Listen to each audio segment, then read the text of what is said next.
श्रीनाथ जी, गुरु गोरखनाथ जी के चरणों में आदेश आदेश आदेश। महामाई महाकाली भैरव बाबा भगवान दत्तात्रेय जी नवनाथ 84 सिद्धों के चरणों में आदेश आदेश आदेश। अलख निरंजन हर हर महादेव। आज बात करेंगे सोमवार की। शिव शक्ति के चरणों में नमन करते हुए आज के दिन की शुरुआत करेंगे। 2 अक्टूबर का दिन है आज। आश्विन कृष्ण पक्ष की संकष्टी चतुर्थी आज मनाई जाएगी, अर्थात गणेश भगवान जी की आराधना आज होगी।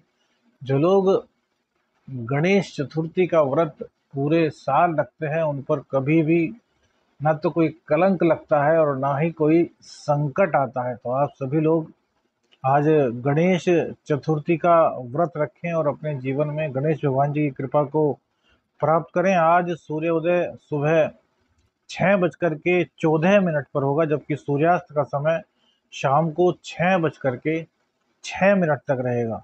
विक्रमी संवत 2080 में अभिजीत मुहूर्त का समय आज 11:46 से 12:34 तक रहेगा। राहु काल 7:43 से सुबह 9:12 तक रहेगा। दिशा शूल पूर्व दिशा की रहेगी। यह राशिफल आपकी चंद्र राशि पर आधारित है। यदि आप अपनी चंद्र राशि अर्थात जन्म राशि नहीं जानते तो नाम राशि के आधार पर इस राशिफल को देख सकते हैं। लग्न और राशि दोनों को ही सुनना चाहिए और औसत निकालना चाहिए, जिससे कि आप अपने भविष्य के काफी करीब पहुंच सकेंगे, अपने अगले दिन को समझ सकेंगे कि क्या होने वाला है। आदेश आदेश। कन्या राशि। मंगल बुध और सूर्य आपके लग्न में विराजमान रहेंगे। केतु देव आपके द्वितीय भाव में, शनिदेव आपके षष्ठ भाव में, राहु बृहस्पति और चंद्रमा यह आपके अष्टम भाव में विराजमान रहेंगे, जबकि शुक्र देव आपके आज 12वें भाव में विराजमान रहेंगे। शुक्र राशि परिवर्तन हुआ है। तो किस प्रकार से ग्रह गोचर आपको शुभ फल प्रदान करेगा उसी पर चर्चा करेंगे। इससे पहले यह जरूर समझ लें कि जो चंद्र देव हैं वो आज शुक्र देव के भरणी नक्षत्र से गोचर करेंगे। तो देखिए, सबसे पहले जो बात करते हैं वो चंद्र देव की करते हैं, क्योंकि चंद्र देव ही सबसे ज्यादा प्रभावी दैनिक राशिफल में होते हैं, क्योंकि इनके ही कारण रोज की रोज हमारे जीवन में चेंज आते हैं। जो कल था वो आज नहीं, जो आज होगा वो कल नहीं। अर्थात रोज ना रोज जो जो चीजें चेंज होती हैं वो चंद्र देव के कारण ही होती हैं। तो चंद्रदेव राहु और बृहस्पति के साथ अष्टम भाव में रहेंगे, जहां पर कि ग्रहण योग बनेगा और गज केसरी योग बनेगा। वही चंद्रदेव का जो गोचर है वो शुक्र देव के नक्षत्र से है। तो शुक्र देव अब तक आपके 11वें भाव में चल रहे थे, जो कि आपकी इनकम में इजाफा करा रहे थे, आपके प्रेम संबंधों में इजाफा करा रहे थे, आपके भाग्य को बहुत ज्यादा मजबूत बना रहे थे इनकम के हिसाब से, धन संचयन के हिसाब से। अब शुक्र देव 12वें स्थान में चले गए हैं, जो कि आपका हॉस्पिटल का भी घर माना जाता है, मोक्ष का घर भी यही कहा जाता है, और विदेश का भाव भी यही कहा जाता है। अब देखिए, विदेश भाव के स्वामी आपके लग्न में बैठे हैं, राजकुमार की उच्च राशि में, अर्थात अपने पुत्र की उच्च राशि में बैठे हैं। तो विदेश योग आपका सूर्य देव की कृपा से भी बन रहा है। और शुक्रदेव 12वें स्थान में अति विशिष्ट कारक होते हैं। तो यहाँ पर यदि विदेश संबंधित कोई भी दिक्कत आपको आ रही थी, कोई भी विदेश का काम आपका बनते बनते रुक रहा था, किसी भी तरह की कोई भी दिक्कत विदेश में जाने में, विदेश में रहने में, विदेश संबंधी कामों में आ रही थी, तो अब वो दिक्कत धीरे धीरे दूर हो जाएगी, क्योंकि शुक्रदेव अभी 0 डिग्री के हैं। थोड़ा इनको बल मिलेगा, इनकी डिग्री बढ़ेगी तो आप पर इनकी कृपा मिलनी शुरू हो जाएगी। लेकिन अभी शुक्रदेव 12वें स्थान में 0 डिग्री पर है, तो इसमें अभी थोड़ा सा भाग्य का साथ आपको कम मिलेगा। भाग्य रूठेगा यह नहीं कहा, भाग्य का साथ थोड़ा कम मिलेगा, क्योंकि अभी शुक्रदेव 0 डिग्री के हैं और चंद्रदेव का गोचर उनके नक्षत्र से है, अर्थात कहीं ना कहीं इनकम में आपके कमी आएगी। वहीं राहु के साथ जो चंद्रदेव बैठे हैं तो ग्रहण की स्थिति भी बना रहे हैं, तो क्या होगा, तो किस चीज में आपके कमी होगी। सबसे पहले शुक्रदेव का जो नक्षत्र है वहाँ से गोचर है, तो विदेश भाव में आज जाने में कम से कम कुछ दिक्कत आपको हो सकती है। शुक्रदेव भाग्य के कारक है, तो भाग्य में कुछ कमी हो सकती है। वहीं धन संचयन में भी कुछ कमी हो सकती है। हो सकता है कि खर्चों की अधिकता हो। शुक्रदेव 12वें स्थान में बैठेंगे तो खर्च बढ़ाएंगे, क्योंकि शनि और शुक्र एक दूसरे को आमने सामने देखेंगे। शनिदेव और शुक्रदेव, शुक्र की राशि में शनिदेव उच्च के होते हैं, तो यहाँ तो लाभकारी स्थिति बनेगी, लेकिन खर्चों से बच जाएंगे ऐसा नहीं होगा, खर्चों का अधिकता होगी। अब शुक्रदेव आपके भाग्य के कारक हैं, तो अभी से धार्मिक गतिविधियों में खर्च करना शुरू कर दीजिए, जिससे कि पैसों का अपव्यय ना हो, हॉस्पिटल आदि में, रोग आदि में खर्च ना हो।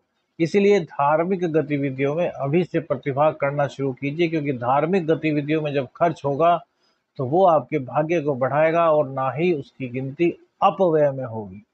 और जो अपव्यय होना है उसको वो अपने आप संभाल लेगा। तो ये बहुत अच्छी स्थिति कही जाएगी। अब गज केसरी योग भी बना हुआ है, तो इसलिए हम यह नहीं कहेंगे कि इनकम नहीं होगी। इनकम का ग्राफ थोड़ा कम हो सकता है। इनकम का ग्राफ कम होने का मतलब यही है कि जहां से आप रोजाना सपोज कीजिए 2000 रुपये कमाते थे, तो हो सकता है आज 1500 1800 रुपये पर आपको संतोष करना पड़े। लेकिन यदि आपकी कुंडली में शुक्रदेव अच्छी स्थिति में होंगे, चंद्रदेव अच्छी स्थिति में होंगे, तब फिर आपको यह दिक्कतें नहीं आएंगी। गोचर आपकी फिलहाल की वर्तमान दशा को दर्शाता है, जबकि आपकी कुंडली, आपका लग्न बताता है कि किस ग्रह की स्थिति क्या है। तो वहां का पॉजिटिव रिजल्ट, यहाँ का पॉजिटिव रिजल्ट मिल जाए सोने पे सुहागा।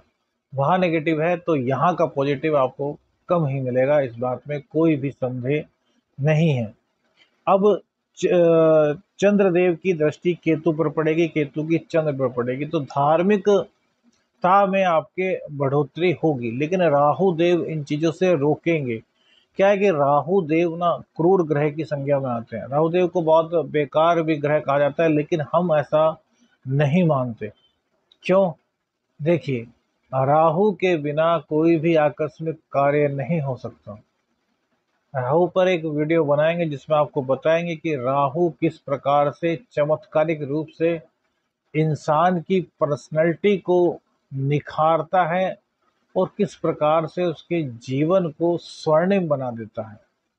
हाँ, और राशि अलग है कि कौन सी राशि में होना चाहिए, किस स्थिति में होना चाहिए, वो चीज़ें मायने रखती हैं। अब यहाँ पर राहु की पावर बहुत कम हो चुकी है, 30 अक्टूबर को तो ये चेंज हो ही जाने हैं।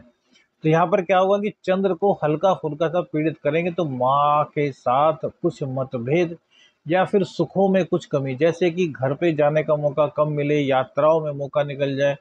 अब चूंकि शुक्रदेव भी 12वें स्थान पर आ रहे हैं, तो आपकी यात्रा होंगी। अब चाहे लोकल यात्रा मानिए, चाहे विदेश यात्रा, जैसा आपका वर्क होगा उसी के अकॉर्डिंग आपकी यात्राएं भी होंगी। तो इन सब चीज़ों को शुभता में मैनेज करना है। शुक्रदेव तो अभी भी शुभ है। देखिए, अति विशिष्ट कारक माने गए हैं शुक्रदेव 12वें स्थान में।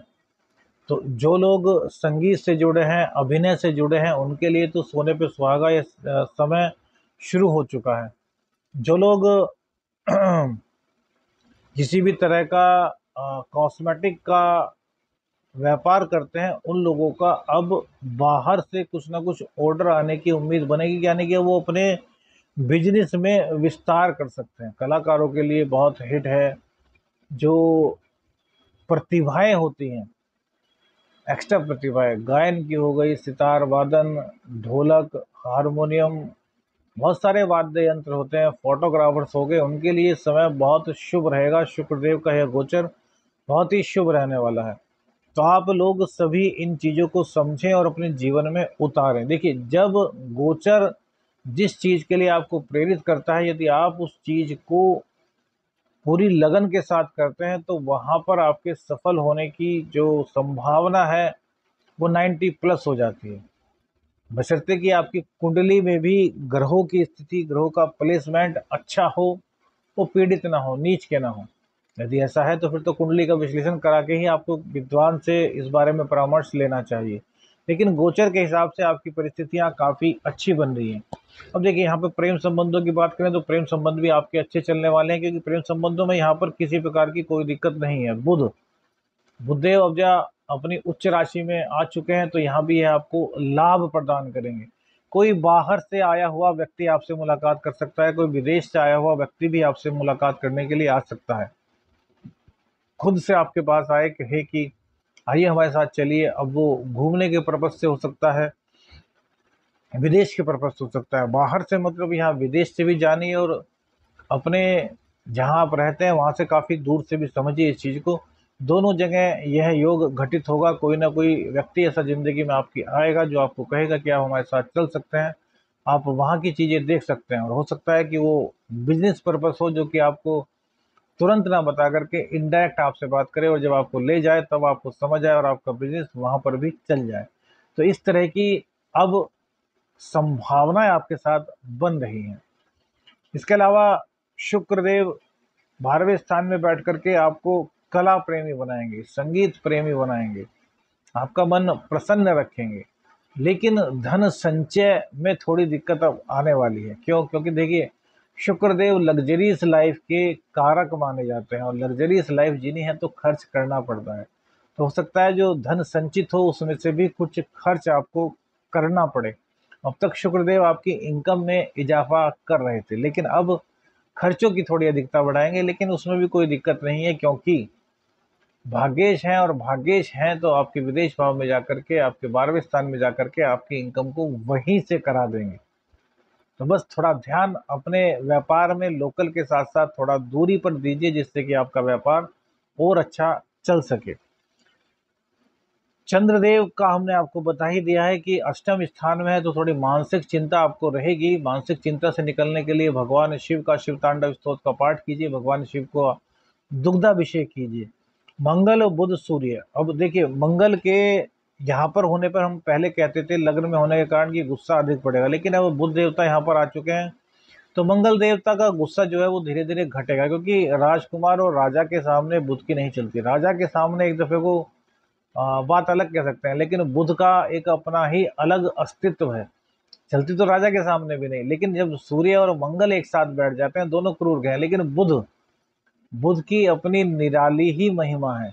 बुध देव आते ही अपना फल देते हैं, और बहुत से ग्रह बहुत टाइम लगाते हैं, लेकिन बुध देव तुरंत तुरंत में काम करते हैं। अभी आए और पता चला कि 2 दिन बाद ही आपका कोई लॉटरी लग गई, आपका शेयर मार्केट में काम हो गया। यदि शुभ है, और अशुभ है तो फिर वो ऐसे ही ले भी जाते हैं। तो यहाँ दाम्पत्य की दिक्कतों को अब आपकी कम करेंगे। आपके जो लेजीनेस थी उसमें अब जब बिल्कुल शून्यपन ला देंगे, खुश रहेंगे आप।